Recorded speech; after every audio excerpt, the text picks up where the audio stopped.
The lord. ప్రభు అయిన యేసు క్రీస్తు శుభనామమున మీ అందరికీ నా హృదయపూర్వక వందనాలు చెల్లిస్తున్నాను.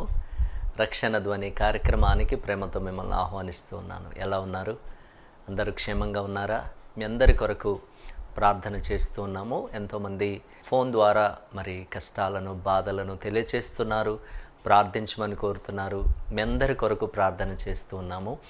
దీనులముగా, ఎన్నికలేని దీన సేవకులముగా మాకు దేవుడిచ్చిన కృప అనేకుల కొరకు ప్రార్థించే అవకాశము, అనేకుల క్షేమాన్ని కోరే గొప్ప అవకాశము దేవుడు మనకు ప్రసాదించాడు. ఇది కేవలము దేవుని యొక్క కృప, దేవుడు మనకిచ్చినటువంటి భాగ్యము. ఈ కార్యక్రమాన్ని ప్రేమిస్తూ, ఆదరిస్తూ, ప్రార్థిస్తూ సహకరిస్తున్నటువంటి మీ అందరినీ కూడా మరొకసారి ప్రభు పేరిట అభినందిస్తున్నాను. ఎంతో భారభరితమైనటువంటి ఈ పరిచర్యను దేవుడు ఇంతవరకు చక్కగా నడిపిస్తూ ఉన్నాడు, సహాయం చేస్తూ ఉన్నాడు.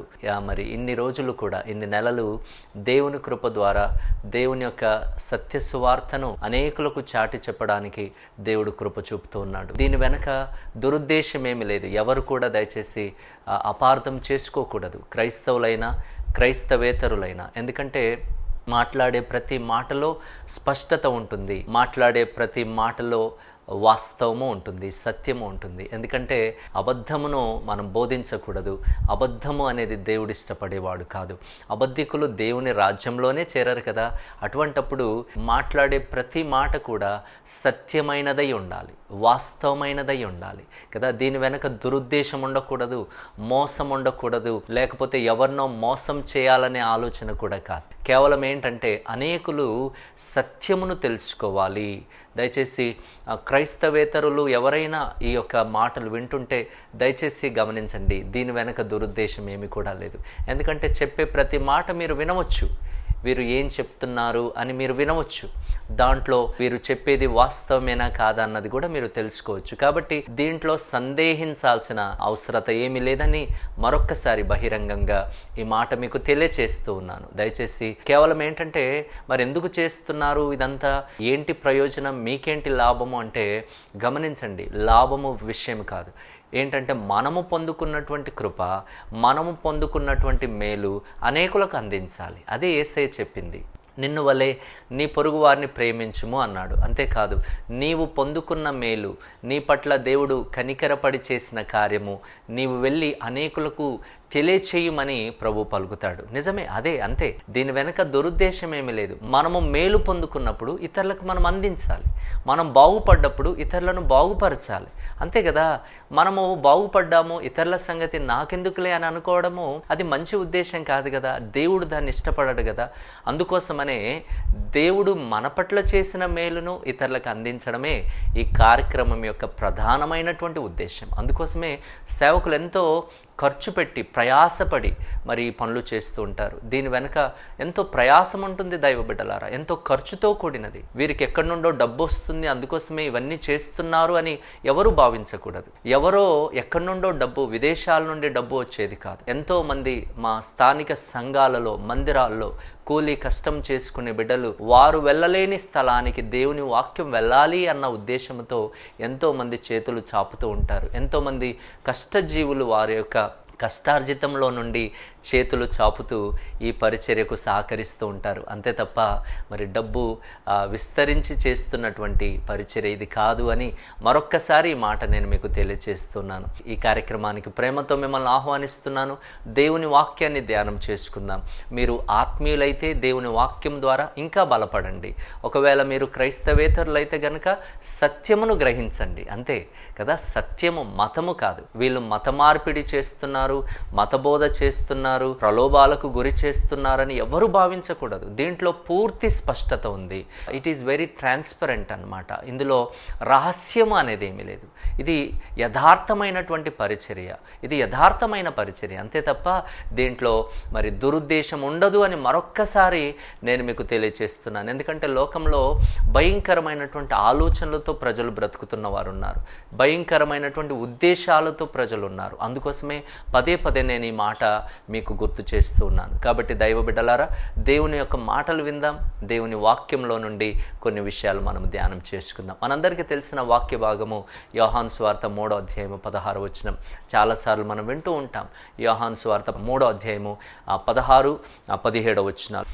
దేవుడు లోకమును ఎంతో ప్రేమించెను కాగా ఆయన తన అద్వితీయ కుమారునిగా పుట్టిన వానియందు విశ్వాసముంచు ప్రతి వాడును నశింపక నిత్య జీవము పొందునట్లు ఆయనను అనుగ్రహించెను. లోకము తన కుమారుని ద్వారా రక్షణ పొందుటకే గాని లోకమునకు తీర్పు తీర్చుటకు దేవుడు ఆయనను లోకంలోనికి పంపలేదు. దేవుడు లోకమును ఎంతో ప్రేమించెను అని ఆరంభించాడు. ఈరోజు మనం ధ్యానించే అంశము కూడా అదే. ఏంటంటే నిన్ను ప్రేమించే దేవుడు, నిన్ను ప్రేమించే దేవుడు. ఈ రోజుల్లో దేవుళ్ళుగా ఆరాధించబడుతున్న వారు లోకంలో ఎంతోమంది ఉన్నారు కదా. ఆరాధించబడుతూ ప్రజల ద్వారా మన్ననలు పొందుతూ, ప్రజల ద్వారా మరి ఆరాధనలు పొందుకుంటూ, ప్రజల ద్వారా కానుకలు పొందుకుంటూ ఎంతోమంది ఈరోజు భక్తి పేరట ప్రజలు ఎంతోమంది, నిజమే మంచిదే అది, భక్తి అనేది కలిగి ఉండడము, దేవుని మీద ఆసక్తి కలిగి ఉండడము, దేవుని మీద భక్తి పెంచుకోవడము, ఆశ పెంచుకోవడము, భక్తి చేయడం చాలా మంచిది. మనందరం కూడా దేవుని ప్రేమించడము, దేవునికి భక్తి చేయడము, దేవుడు అంటే అంత ఆశించడం చాలా మంచిది. అంటే గమనించండి, ఈరోజు ప్రజలు దేవునికి చాలా చేస్తున్నాం, చాలా సంతోషం. ప్రజలు దేవునికి చేసే కార్యాలు లోకంలో ఎన్నో పెరిగాయి కూడా కదా. మరి క్రైస్తవులనే కాదు, ప్రతి మతంలో కూడా, ప్రతి విశ్వాసంలో కూడా, నమ్మకాల్లో కూడా మరి భక్తి అనేది పెరిగింది. నిజమే, దేవునికి చేసేది చాలా పెరిగింది, చాలా సంతోషం. ఇంతకు విషయం ఏంటంటే, నిన్ను ప్రేమించి నీకు సహాయం చేసే దేవుడు ఎవరైనా ఉన్నారా? నిన్ను ప్రేమించే దేవుడు ఎవరైనా ఉన్నారా? ఈరోజు మరెన్నో చేస్తున్నాం, చాలా సంతోషం. కానీ కష్టం రాగానే ఎటు చూడాలో, ఎవరు సహాయం చేస్తారు, ఏ దేవుడు నాకు సహాయం చేస్తాడు, ఏ దేవుడు నన్ను ప్రేమిస్తాడు, ఏ దేవుడు నన్ను ఆదుకుంటాడు అని ఎదురు చూసే పరిస్థితిలో చాలామంది ఉన్నారు. నేను అటువంటి దృశ్యాలు చూశాను. అయ్యా, ఏ దేవుడవో ఒక్కసారి నన్ను ఆదుకో, ఏ దేవుడవో ఒక్కసారి నన్ను, నా కుమారుని ఆదుకో, కష్టంలో ఉన్నాము, ప్రమాదంలో ఉన్నాము, చావు బ్రతుకులో ఉన్నాము, ఏ దేవుడవో మమ్మల్ని ఆదుకో. గమనించండి, ఈరోజు దేవుని పేరట ఎన్నో చేస్తున్నాం, ఎన్నో దేవుళ్లకు మనము పూజలు పునస్కారాలు చేస్తున్నాము. గమనించండి దేవుని బిడ్డలారా, మరి ఇంతకీ నిన్ను ప్రేమించే దేవుడు ఎవరైనా ఉన్నారా? నిన్ను ప్రేమించేవారు ఎవరైనా ఉన్నారా? ఇది ప్రశ్న. గమనించండి, నేను ఇక్కడ మత ప్రస్తావన తేవడానికి మరి లేకపోతే వీళ్ళ మరి క్రైస్తవుల దేవుని గురించి చెప్పే ప్రయత్నం చేస్తున్నాడు అని ఎవరు భావించకూడదు. దేవుడు ఒక్కడే, క్రైస్తవులకైనా లోకమంతటికీ సృష్టికర్త దేవుడు ఒక్కడే. ఏ దేవుడు నిన్ను ప్రేమిస్తున్నాడో, ఏ దేవుడు ప్రేమించి నీకేం చేశాడు అన్నది నువ్వు గుర్తించగలిగితే ఆ దేవుణ్ణి నువ్వు ప్రేమించగలుగుతావు, ఆ దేవుణ్ణి నువ్వు వెంబడించగలుగుతావు, ఆ దేవుని కోసం బ్రతకగలుగుతావు, ఆ దైవ ప్రేమను నువ్వు గుర్తించగలుగుతావు. దేవుని ప్రేమ ఇంత గొప్పదా అన్న విషయము నీకు అర్థమవుతుంది. దేవుని బిడ్డలారా, నిజమే, మనము దేవుని కోసం చాలా చేస్తున్నాం. భక్తి పేరట చేసేవాళ్ళు చాలామంది ఉన్నారు. క్రైస్తవేతరులు ప్రతిరోజు కదా, సంవత్సరం అంతా కూడా భక్తి పేరట ఎన్నో కార్యాలు చేస్తున్నారు, చాలా సంతోషం. కానీ నీకు చేసే దేవుడైనా ఎవరైనా ఉన్నారా? నీకు సహాయం చేసే దేవుడు ఎవరైనా ఉన్నారా? నిన్ను ప్రేమించే దేవుడు ఎవరైనా ఉన్నారా అంటే బైబిల్ చెప్తుంది, ఉన్నాడు. బైబిల్ గ్రంథం, పరిశుద్ధ గ్రంథము చెప్తుంది ఏమనంటే, దేవుడు లోకమును ఎంతో ప్రేమించెను. లోకము అంటే మనందరికీ తెలుసు, లోకం అంటే మట్టి కాదోయ్, లోకం అంటే మనుషులోయ్ అని పద్యం కూడా మనం పాడుతూ ఉంటాం. నిజమే, లోకము అంటే మరి చెట్లు పుట్టలు గుట్టలు కాదు, లోకము అంటే మనుషులు. దేవుడు లోకమును ఎంతో ప్రేమించాడు అనగా దేవుడు ప్రజలను, తన బిడ్డలను ఎంతో ప్రేమించాడు. ఎంతో అనే మాట మనం గమనించాలి. ప్రేమించాను అని మాటలు చెప్పడం కాదు, ప్రేమించడము అని కాదు, కానీ ఎంతో ప్రేమించాడు. ఈరోజు ప్రశ్న ఏంటంటే, ఎంత ప్రేమించాడు? ప్రేమించాడు అనేది మాటకు పరిమితమైందా? ప్రేమించాడు అనేది కార్యరూపము దాల్చిందా అన్నది మనం ప్రశ్న వేసుకోవాలి. గమనించండి దేవుని బిడ్డలారా. సరే, ఈరోజు మనము ధ్యానించే ఈ అంశంలో నిన్ను ప్రేమించే దేవుడు, నిజమే, నిన్ను ప్రేమించే దేవుడు ఏం చేశాడు అన్నది ప్రశ్న. ప్రేమకు గుర్తుగా ఆయన ఏం చేశాడు కదా, ఏం చేశాడు? మనం చదువుతూ ఉంటే దేవుడు లోకమును ఎంతో ప్రేమించాడు అని ఆ కింది వచనం అదంతా పూర్తిగా చదివితే ఇక్కడ మనకు ఒక విషయం అర్థం చేసుకోవాలి. ఇందులోనికి వెళ్ళకముందు ఒక సత్యం అర్థం చేసుకోవాలి. ఏంటంటే ఈ వాక్యము దేవుని యొక్క మనస్సును, దేవుని యొక్క సంకల్పాన్ని తెలియజేస్తుంది. దేవునికి ఉన్న మనస్సు ఎటువంటిది, అంతేకాదు దేవునికి ఉన్న సంకల్పం, ప్లాన్ ఎటువంటిది, ప్రణాళిక ఎటువంటిది. ఈరోజు నువ్వు దేవుణ్ణి తెలుసుకోవాలి, దేవుని యొక్క మనస్సును తెలుసుకోవాలి, దేవుని యొక్క సంకల్పమును, ప్రణాళికలను తెలుసుకోవాలి. గమనించండి, ఇదంతా కూడా మనుషుల ప్రణాళికలు కావు, సేవకుల ప్లాన్లు కావమ్మా. గమనించండి, ఈరోజు సేవకులు, పాస్టర్స్ ఏమో చేస్తున్నారు, ఇదంతా ఎక్కడో మరి కుట్ర జరుగుతుంది అని లోకం ఎన్నో రకాలుగా మరి మాట్లాడుతూ ఉంటారు. దైవ బిడ్డలారా, ఇక్కడ మనుషుల ఉద్దేశం కాదు, మనుషుల సంకల్పము కాదు, దేవుని మనస్సు, దేవుని సంకల్పం. ఈ మొదటి వచనం, ముఖ్యంగా ఈ 3వ అధ్యాయం 16వ వచనంలో ఆ ఒక్క మాటను గ్రహించగలిగితే దేవుని మనస్సు ఏంటో, దేవుని యొక్క సంకల్పం ఏంటో మరి ఖచ్చితంగా నువ్వు తెలుసుకోగలుగుతావు. సరే గమనించండి, ఇక్కడ సరే దేవుడు మనల్ని ప్రేమించి ఆయన ఏం చేశాడు, ప్రేమకు గుర్తుగా ఏం చేశాడు అంటే మళ్ళొకసారి ఆ మాట చూద్దాం. దేవుడు లోకమును ఎంతో ప్రేమించాను కాగా ఆయన తన అద్వితీయ కుమారునిగా పుట్టిన వాని యందు విశ్వాసముంచు ప్రతి వాడును నశింపక నిత్య జీవం పొందునట్లు ఆయనను అనుగ్రహించెను. ఆయనను అనుగ్రహించెను కదా, ఈ గేవ్ అనే మాట ఉంటుంది, అంటే ఇచ్చెను. ఆయన మనకు కదా ప్రేమించిన వాడు ఏం అనుగ్రహించాడు, ఏమిచ్చాడు, ఏమిచ్చాడు అంటే ఇక్కడ గమనించండి, ఏమిచ్చాడు మళ్ళీ చదువుదాం. దేవుడు లోకమును ఎంతో ప్రేమించెను కాగా ఆయన తన అద్వితీయ కుమారునిగా పుట్టిన వాని యందు విశ్వాసముంచు ప్రతివాడును నశింపక నిత్య జీవము పొందునట్లు ఆయనను అనుగ్రహించెను. ఎవరిని అనుగ్రహించెను? ఆయన కుమారుణ్ణి అనుగ్రహించెను కదా, కుమారుణ్ణి అనుగ్రహించాను, యేసుక్రీస్తును రక్షకుణ్ణి అనుగ్రహించాడు. గమనించండి, అంటే దేవుడేంటి, ఆయన కుమారుడేంటి, ఇది మరి కొంతమందికి కన్ఫ్యూజన్గా ఉండవచ్చు కదా, ఇదేదో అనుమానాస్పదంగా ఉండవచ్చు. గమనించండి, ఇది రక్షణ ప్రణాళికలో భాగమే. ఒకే దేవుడు కానీ 3 వ్యక్తులుగా రక్షణ కార్యాన్ని జరిగించారు కదా. మన కోసమై ఒక రక్షకుడు కావాలి, పాపంలో ఉన్నటువంటి మానవాళిని విడిపించడానికి మానవుల పక్షమున ఒక వ్యక్తి రావాలి. మానవునికి, ఒక మనిషికి బదులుగా, నీకు బదులుగా ఒక రక్షకుడు కావాలి. అందుకోసమే కుమారుణ్ణి అనుగ్రహించాను. కుమారుడు ఎందుకంటే మనందరం కూడా ఆయన కుమారులం కాబట్టి మనకు బదులుగా నిలబడాలి అంటే కుమారుడుగా ఆయన ఈ లోకానికి రావాలి, కుమారుడుగా మన పక్షాన నిలబడాలి. అంటే నీకు బదులుగా ఆయన నిలబడాలి, నీకు బదులుగా శిక్షను అనుభవించాలి, నీకు బదులుగా శ్రమను అనుభవించాలి కదా. పాపానికి క్రయధనముగా, ప్రాయశ్చిత్తముగా ప్రాణమును అర్పించాలి, రక్త ప్రోక్షణ చేయాలి కదా. గమనించండి, దానికోసమే నీకు బదులుగా, సబ్స్టిట్యూట్గా, బదులుగా ఆయన ఈ లోకానికి రావడం జరిగింది. గమనించండి, ఏం అనుగ్రహించాడు అంటే కదా, రక్షకుణ్ణి అనుగ్రహించాడు, కుమారుణ్ణి అనుగ్రహించాడు, నీకు సబ్స్టిట్యూట్ను కదా, నీకు ఒక బదులైన వ్యక్తిని అనుగ్రహించాడు. ఇది దేవుడు మనకు అనుగ్రహించిన గొప్ప భాగ్యము దేవుని బిడ్డలారా కదా. ప్రేమించిన వాడు ఏం అనుగ్రహించాడు, నీకు బదులైన వ్యక్తిని అనుగ్రహించాడు. ఇప్పుడు నీవు శిక్షను అనుభవించాల్సిన పని నీకు లేదు.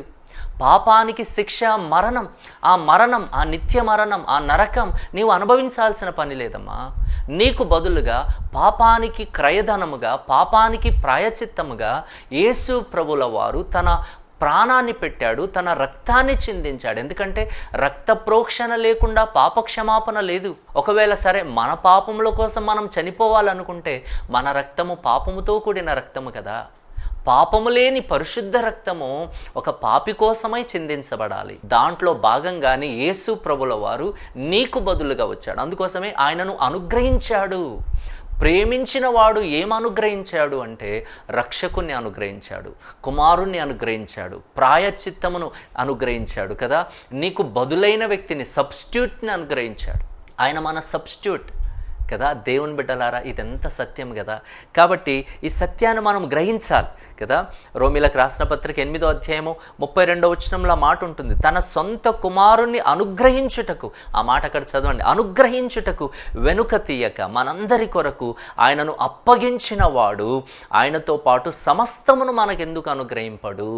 గమనించండి, తన సొంత కుమారుణ్ణి మరి ఆయన మన కోసమై అనుగ్రహించాడు, రక్షకుణ్ణి మన కోసమై అనుగ్రహించాడు, ఆయన కుమారుడిగా ఈ లోకానికి అనుగ్రహించబడ్డాడు. దైవ బిడ్డలారా, ఇది దేవుని యొక్క ప్రేమ.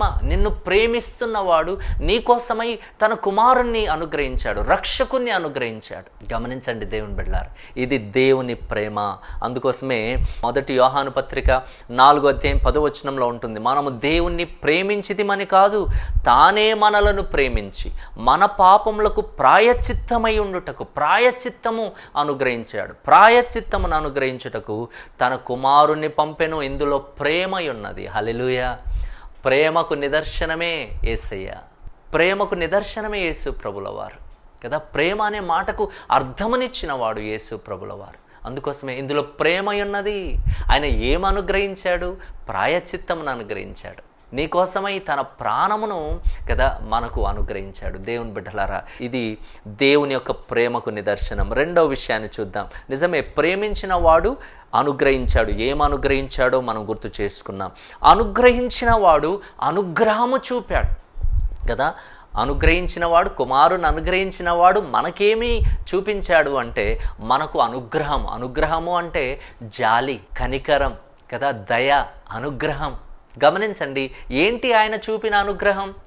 ఒక్కసారి ఆయన అనుగ్రహించిన అనుగ్రహం ఏంటి అంటే ఈ 16వ వచనంలో మళ్ళీ ఒకసారి చదివితే కనుక, దేవుడు లోకం ఎంతో ప్రేమించాడు కాగా ఆయన తన అద్వితీయ కుమారునిగా పుట్టిన వాని యందు విశ్వాసముంచు ప్రతి వాడును నశింపకూడదు. హల్లెలూయా. నశింపకూడదు అన్నది ఆయన మన పట్ల చూపిస్తున్నటువంటి జాలి, మన పట్ల చూపిస్తున్న కనికరం, ఆయన మన పట్ల చూపిస్తున్న అనుగ్రహం. దైవ బిడ్డలారా, గమనించండి, ఎంత అద్భుతమైన సత్యం ఇది. నశింపకూడదు. ఎవరు నశింపకూడదు? నువ్వు నశించకూడదు అన్నది దేవుని ఉద్దేశం. నువ్వు నరకానికి వెళ్ళకూడదు అన్నది దేవుని ఉద్దేశం కదా. ఈరోజు సేవకులు చేస్తుంది కూడా అదే. ఎవరు నశించకూడదు, ఎవరు నష్టపోకూడదు. దాంట్లో భాగంగానే దేవుని సువార్తను, సత్యమును లోకానికి బోధిస్తే ప్రజలు దాన్ని సహించలేకపోతున్నారు, ప్రజలు స్వీకరించలేకపోతున్నారు కదా. తిరగబడుతున్నారు, హింసిస్తున్నారు, కొడుతున్నారు, చంపుతున్నారు, ఎన్నో జరుగుతున్నాయి. గమనించండి, ఎవరు నశించకూడదు అన్నది ఆయన ఉద్దేశం. ప్రతిరోజు మరి ఈ సత్యమును గ్రహించక ఎంతమంది చనిపోతున్నారు, ప్రతిరోజు ఎంతమంది మరి హత్య చేయబడుతున్నారు, ఎంతమంది ఆత్మహత్యలు చేసుకుంటున్నారు, ఎంతమంది రోడ్డు ప్రమాదాల్లో చనిపోతున్నారు, ఎంతమంది యుద్ధాల్లో చనిపోతున్నారు. నశించకూడదు. ఇది దేవుని ప్రేమ అమ్మ. దీంట్లో మతము కాదు, ఇది దీంట్లో మోసం కాదు. ఇది మోసమా? నువ్వు నశించకూడదు అనుకున్నది మోసమా? గమనించండి, నువ్వు నశించకూడదు అనుకున్న దాంట్లో దురుద్దేశం ఉంటుందా, లాభాపేక్ష ఉంటుందా, డబ్బు కోసమా? నువ్వు నశించకూడదు, నశింపక, ఎవరు నష్టపోవద్దు, నశించకూడదు. ఇది దేవుని మనస్సు అమ్మా, దేవుని ప్రణాళిక సహోదరుడా. దయచేసి గమనించండి కదా, దేవుని మనస్సు చాలా గొప్పది. అందుకోసం మత్తయి సువార్త 18వ అధ్యాయము 14వ వచనంలో అంటాడు, అలాగుననే ఈ చిన్నవారిలో ఒక్కడైనను నశించుట పరలోకమందున్న మీ తండ్రి చిత్తము కాదు. చిన్నవారిలో ఒక చిన్న పిల్లవాడు కూడా నశించడము పరలోకమందున్న మీ తండ్రి చిత్తం కాదని యేసు ప్రభుల వారైంది లోకంలో ఉన్నప్పుడు అంటాడు. గమనించండి దేవుని బిడ్డలారా, నిజమే, చిన్నవాడు నశించిపోవడం ఆయనకి ఇష్టం లేదు కదా. కొన్నిసార్లు మనం చిన్నపిల్లల్ని నెగ్లెక్ట్ చేస్తాం, చిన్నపిల్లలే కదా అంటుంటాం. కానీ దేవుని మనస్సు ఏంటంటే చిన్న పిల్లలు కూడా నశించకూడదు. ఈరోజు ఎంత భయంకరమైన కార్యకలాపాలు జరుగుతున్నాయి. చిన్న పిల్లలు పాడైపోతున్నారు, స్కూల్ ఏజ్లో చదువుతున్న పిల్లలు పాడైపోతున్నారు, భయంకరమైన జారత్వము చేత పాడైపోతున్నారు. 7-8 తరగతులు చదువుకునే పిల్లలు భయంకరమైనటువంటి చెడు వ్యసనాలకు అలవాటు పడుతున్నారు, డ్రగ్స్కి అలవాటు పడ్డారు, శరీర క్రియలకు అలవాటు పడుతున్నారు కదా, అత్యాచారము చేయబడుతున్నారు. గమనించండి కదా, చిన్న వయసులో వాళ్ళు మరి ఆ విధంగా ఇష్టపడిన వ్యక్తితో పెళ్ళిళ్ళు చేసుకుంటున్నారు. వారికి ఏం తెలియదు, వారి వయస్సు అటువంటిది కాదు. చిన్న వయసులో కదా, అనుభవం లేని పరిస్థితిలో ఎంత భయంకరమైనటువంటి స్థితికి వెళ్ళిపోతున్నారు. కానీ నిన్ను ప్రేమించే దేవుని మనసు ఏంటంటే నువ్వు నశించకూడదు, చిన్న వారిలో ఒక్కడు కూడా నశించకూడదు. గమనించండి, ఇది దేవుని అనుగ్రహం అమ్మా. కుమారుణ్ణి అనుగ్రహించిన వాడు, రక్షకుణ్ణి అనుగ్రహించిన వాడు, నీకు బదులుగా అనుగ్రహించిన వాడు అనుగ్రహము చూపుతున్నాడు. ఏంటి ఆయన చూపుతున్న అనుగ్రహం అంటే నువ్వు నశించకూడదు. జాలి, నీ మీద జాలి పడుతున్నాడు ఆయన. అందుకోసమే నీకోసం సేవకులను ఏర్పాటు చేశాడు, నీతో వాక్యము ద్వారా మాట్లాడుతున్నాడు కదా. గమనించండి, ఎప్పుడు ఏం జరుగుతుందో తెలియదు. ఈరోజు సజీవంగా ఉన్నావు, సేవకుల ద్వారా నీతో మాట్లాడుతూ ఉన్నాడు, వాక్యము చేత నీతో మాట్లాడుతున్నాడు. ఈరోజు ఈ టీవీ ద్వారా దీన సేవకుడుగా నా ద్వారా దేవుడు నీతో మాట్లాడుతున్నాడేమో సహోదరి. దేవుడు నిన్ను ప్రేమిస్తున్నాడు. నిన్ను ప్రేమించే దేవుని గురించి ఈరోజు నువ్వు తెలుసుకోవాలి.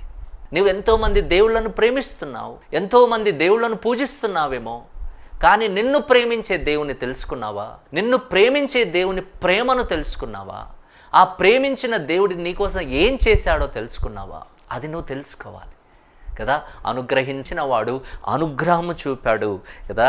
అందుకోసమే పౌలు భక్తుడు అంటాడు మొదటి తిమోతికి రాసిన పత్రిక 2వ అధ్యాయం 4వ వచనంలో, ఆయన మనుషులందరూ రక్షణ పొంది సత్యమును గూర్చిన అనుభవ జ్ఞానము గలవారై ఉండవలనని ఇచ్ఛయించుచున్నాడు, ఇష్టపడుతున్నాడు. మనుషులందరూ రక్షణ పొంది, హల్లెలూయా, అది దేవుని అనుగ్రహం. అది మనుషులందరూ రక్షణ పొందాలి, ఎవ్వరూ నశించిపోకూడదు. మనుషులందరూ రక్షణ పొంది సత్యమును గూర్చిన అనుభవ జ్ఞానం పొందుకోవాలి. దేని గూర్చి? మతమును గూర్చి కాదు, మతమును గూర్చిన అనుభవ జ్ఞానం కాదు. ఈరోజు మతమును గూర్చిన అనుభవ జ్ఞానం చాలామందికి ఉన్నది, కానీ సత్యమును గూర్చిన అనుభవ జ్ఞానం ఎందుకు లేదు? సత్యమును బోధిస్తే వాదిస్తున్నారు, వివాదాలు పెట్టుకుంటున్నారు, గొడవ పెట్టుకుంటున్నారు, హింసిస్తున్నారు, పరిశుద్ధ గ్రంథాలు చింపి పడేస్తున్నారు, కాల్చివేస్తున్నారు, ఎన్ని చేస్తున్నారు. సత్యమును తెలుసుకో, అంతే. సత్యమును తెలుసుకుంటే సత్యవంతులకే స్వర్గము, కానీ మతానికి సంబంధించిన వాళ్ళకు కాదు స్వర్గం. సత్యవంతులకే స్వర్గం. సత్యమును తెలుసుకో, అంతే. దేవుని బిడ్డలారా, అనుగ్రహించిన వాడు కదా, కుమారుని అనుగ్రహించిన వాడు అనుగ్రహము చూపాడు కదా. అనుగ్రహము చూపిన వాడు, మూడో విషయం చెప్తున్నాను, అనుగ్రహము చూపిన వాడు అవకాశమునిచ్చాడు. ఏంటి అవకాశమో చూద్దాం. మళ్ళీ చదువుతున్నాను 16వ వచనం. దేవుడు లోకమును ఎంతో ప్రేమించెను, కాగా ఆయన తన అద్వితీయ కుమారునిగా పుట్టిన వానియందు విశ్వాసముంచు ప్రతివాడు నశింపక నిత్య జీవము పొందునట్లు ఆయనను అనుగ్రహించెను. ఏంటి ఆయన మనకిచ్చిన అవకాశం అంటే నీవు నిత్య జీవం పొందుకోవాలి. నిత్య జీవం అనే అవకాశం దేవుడు మనకిచ్చాడు. రక్షణ అనే అవకాశం మనకిచ్చాడు. నిత్య జీవము అంటే నిత్యము జీవించడము అనేది ఒక ఎత్తు అయితే, నిత్యము దేవునితో జీవించడం కదా, అది ఎటువంటి జీవితం? శ్రేష్టమైన జీవితం, ఆకలి దప్పికలు లేని జీవితం, బాధలు లేని జీవితం, కన్నీరు లేని జీవితం, మోక్షం, నిత్య జీవం. అది దేవుడు మనకిచ్చిన అవకాశం. It's a privilege. దేవుడు మనకు నిత్య జీవమునివ్వాలి. గమనించండి, లోకంలో దేవుడు నాకేమిచ్చాడు? నాకు ఇల్లు ఇచ్చాడా? నాకు ఉద్యోగంనిచ్చాడా? నాకు ఆరోగ్యంనిచ్చాడా? ఏమిచ్చాడు? నాకేమి ఇవ్వలేదు. నేను ఎన్నో రోజులుగా ప్రార్థిస్తున్నానని మీలో చాలామంది నిరాశపడుతూ ఉండవచ్చు. నేను అంటాను, ఇవన్నీ శాశ్వతం కాదమ్మా. మనం ఎంత సుఖపడినా ఈ అందమైన దేహాన్ని, ఈ బలమైన దేహాన్ని ఒకరోజు మట్టిలో వదిలిపెట్టి మనం వెళ్ళిపోవాలి. శ్రేష్టమైనది ఏంటి? శ్రేష్టమైనది నిత్య జీవం, ఇటర్నల్ లైఫ్, నిత్యము దేవునితో ఉండే జీవితం. అది లోకమంతటికి తెలుసు. మోక్షము అనే అవగాహన దేవుడు లోకమంతటికి ఇచ్చాడు. క్రైస్తవులకే అనే కాదు, ప్రతి ఒక్కరికి దేవుడు ఆ మోక్షము అనే అవగాహన ఇచ్చాడు. కాబట్టి ఆ నిత్య జీవం ఇక్కడ గమనించండి కదా, ఆ మాట ఎంత స్పష్టంగా ఉంది. ప్రతివాడు నశింపక నిత్య జీవము పొందున్నట్లు ఆయనను అనుగ్రహించెను. ఎందుకు? మతాన్ని స్థాపించడానికా? ఎందుకు యేసుక్రీస్తు అనుగ్రహించబడ్డాడు? యేసుక్రీస్తు ఈ లోకానికి వచ్చాడు అంటే మతాన్ని స్థాపించడానికా? మతమా? నిత్య జీవమా? ఒక వ్యక్తికి కావాల్సింది నిజమే. ఈ లోకంలో ప్రజలందరూ భక్తి పేరట ముందుకు వెళ్తున్నారు, సంతోషం. దాని వెనకేంటి? మతస్థాపన కాదు, నిత్య జీవం, మోక్షం వెళ్ళాలి, వైకుంఠం వెళ్ళాలి. నిజమే కదా, మోక్షం వెళ్ళాలి, నిత్య జీవం. దేవుని ఉద్దేశం అది, నిత్య జీవము పొందాలి. అందుకోసమే దేవుడు మనకు కదా ఆ అవకాశమునిచ్చాడు. మనల్ని పాప బంధకాల్లో నుండి, సైతాను శక్తిలో నుండి, ఇహలోక జీవితంలో నుండి మనల్ని విముక్తులను చేసే ఆ శ్రేష్టమైన స్థలం అది కదా. అన్నిటికీ దూరం, ప్రతి చెడుకు, సైతాను నుండి, దుష్టుల నుండి, ఈ పాపంలో నుండి, పాప లోకంలో నుండి, ఈ భయంకరమైనటువంటి నీచమైన ఈ లోకంలో నుండి విడుదల పొంది దేవునితో బ్రతికే జీవితమే శ్రేష్టమైన జీవితం. అందుకోసమే దేవుడు అవకాశమునిచ్చాడు కదా. యోహాను సువార్త 17వ అధ్యాయం 2వ వచనం, నీ కుమారుడు నిన్ను మహిమపరుచున్నట్లు నీ కుమారుని మహిమపరచుము, నీవు నీ కుమారునికి ఇచ్చిన వారికందరికీ ఆయన నిత్య జీవము అనుగ్రహించినట్లు సర్వ శరీరాల మీదను ఆయనకు అధికారం ఇచ్చితివి కదా. ఎవరైతే ఆయనకు ఇవ్వబడ్డారో, ఎవరైతే ఆయన దగ్గరికి వచ్చారో, ఎవరైతే ఆయనను తెలుసుకున్నారో, సత్యమును గ్రహించారో, వారందరికీ ఆయన నిత్య జీవము అనుగ్రహించినట్లు. ఎస్, అది దేవుడు మనకిచ్చిన అవకాశం. నిత్య జీవము అనేది దేవుడు మనకిచ్చిన అవకాశం. నా ప్రియ దేవుని బిడ్డలారా, ఈ సత్యాన్ని గ్రహించాలి. సరే, 3 విషయాలు గుర్తు చేశాను. ప్రేమించిన వాడు ఏమిచ్చాడు? కుమారుని అనుగ్రహించాడు. అనుగ్రహించిన వాడు అనుగ్రహము చూపాడు. అనుగ్రహము చూపిన వాడు అవకాశమునిచ్చాడు. అవకాశమునిచ్చిన వాడు అర్హతను కూడా చూపించాడు. ఏంటో అర్హత చూద్దాం. ఏముండాలి అర్హత? డబ్బు ఉండాలా? లేకపోతే ఏముండాలి? అందం ఉండాలా? ఆకారం ఉండాలా? అర్హత ఏంటి? క్వాలిఫికేషన్ ఏంటి? అర్హత ఏంటి ఆ నిత్య జీవం పొందాలంటే? సింపుల్. మళ్ళీ ఒకసారి చదువుదాం. దేవుడు లోకమును ఎంతో ప్రేమించెను కాగా ఆయన తన అద్వితీయ కుమారునిగా పుట్టిన వాని యందు విశ్వాసముంచు ప్రతి వాడును. ఏంటి అర్హత? విశ్వాసం ఉంచాలి. అంతే, విశ్వాసం ఉంచాలి. దేవుడు కదా ఇంకేమీ మన నుండి కోరడం లేదు, కేవలం విశ్వాసం ఉంచు. ఆయనే లోకాన్ని రక్షించే రక్షకుడు అని మనం నమ్మాలి, విశ్వాసం ఉంచాలి. ఆయనే నా కోసమై ఈ లోకానికి వచ్చిన రక్షకుడు, నా కోసమై మరణించినటువంటి, నా స్థానంలో మరణించిన రక్షకుడు అని నువ్వు విశ్వసించాలి, నమ్మాలి. You trust God, you must have faith in God కదా. ఆ విశ్వాసం మనం కలిగి ఉండాలి. రోమీలకు రాసిన పత్రిక 10వ అధ్యాయం 10వ వచనంలో అద్భుతమైన మాట ఉంటుంది. ఏలైనగా నీతి కలుగునట్లు మనుషుడు హృదయంలో విశ్వసించును. నీతి కలగాలంటే ఆ రైచియస్నెస్ క్రీస్తు ద్వారా, క్రీస్తు మరణం ద్వారా మనకు నీతి కలగాలి అంటే మనుషుడు ఏం చేయాలి? హృదయంలో విశ్వసించాలి, నమ్మాలి, ఆయనందు విశ్వాసం ఉంచాలి. విశ్వాసం ఉంచాలి. రక్షణ కలుగునట్లు నోటితో ఒప్పుకోవాలి. యేసు నా రక్షకుడు, యేసయ్య నా విమోచకుడు, నా కోసమై ఈ లోకానికి మానవ అవతారంలో ఒక నరుడుగా ఈ లోకానికి వచ్చిన దేవుడు, నా కోసమై ఆయన మరణించాడు, నా కోసమై తన రక్తాన్ని చిందించాడు, తన ప్రాణత్యాగం చేశాడు, సమాధి చేయబడ్డాడు, 3 దినముల తర్వాత ఆయన తిరిగి లేచి ఆరోహణమై వెళ్ళిపోయిన దేవుడు, ఆయన నా రక్షకుడు అని నువ్వు నమ్మాలి. అదే విశ్వాసం, అదే అర్హత, అదే కోరుతున్నాడు. అర్హత ఏంటి? డబ్బు కాదు. అర్హత ఏంటి అంటే కేవలం విశ్వాసం. You must trust in God. ఆయన యందు నమ్మకం ఉంచు. అయ్యా, నీవే నిజమైన దేవుడు అయ్యా, నా కోసమై ప్రాణం పెట్టిన దేవుడు, నన్ను ప్రేమించుచున్న దేవుడు అనే ఆ విశ్వాసంను ఉంచగలిగితే గనక తప్పకుండా దేవుడు నిన్ను రక్షిస్తాడు. ఈరోజు నీ జీవితాన్ని ప్రభువుకు సమర్పిస్తావా? అవకాశం ఉన్నప్పుడే. నిజమే, వాక్యంలో చాలా చక్కగా ఉంది, ఇదే అనుకూలమైన సమయం, నేడే రక్షణ దినం. నేడే రక్షణ దినం.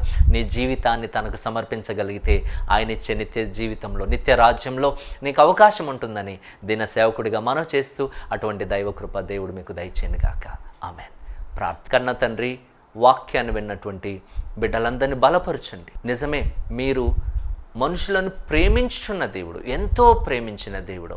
నీ ప్రేమను ప్రతి ఒక్కరు గుర్తించి నాయన నీ ప్రేమను పొందుకొని మీరిచ్చే నిత్య రాజ్యాన్ని అనుభవించుటకు మీ కృపను మెండుగా దయచేయమని, కష్టంలో, బాధల్లో, నిరాశతో, దుఃఖముతో, అనారోగ్యంతో ఉంటున్న మా ప్రియులను ఒక్కసారి కనికరించమని, మీ చిత్తమైతే వారికి సంపూర్ణ స్వస్థత మీ నామంలో ప్రసాదించమని యేసయ్య శక్తి కలిగిన నామంలో ప్రార్థించి వేడుకుంటున్నాము తండ్రి.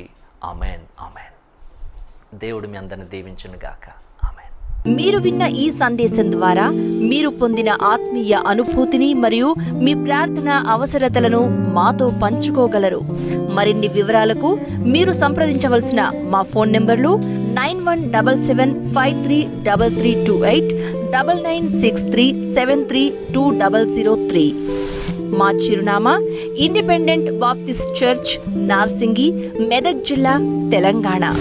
మా ఆరాధనా సమయం ప్రతి ఆదివారం ఉదయం 9 గంటలకు. మా బైబిల్ కాలేజ్ వివరాలు: సిలోహ్ Baptist Bible college and seminary, Toopran. మా బైబిల్ కాలేజ్ గురించి మరిన్ని వివరములు తెలుసుకొనుటకు మమ్మల్ని సంప్రదించగలరు.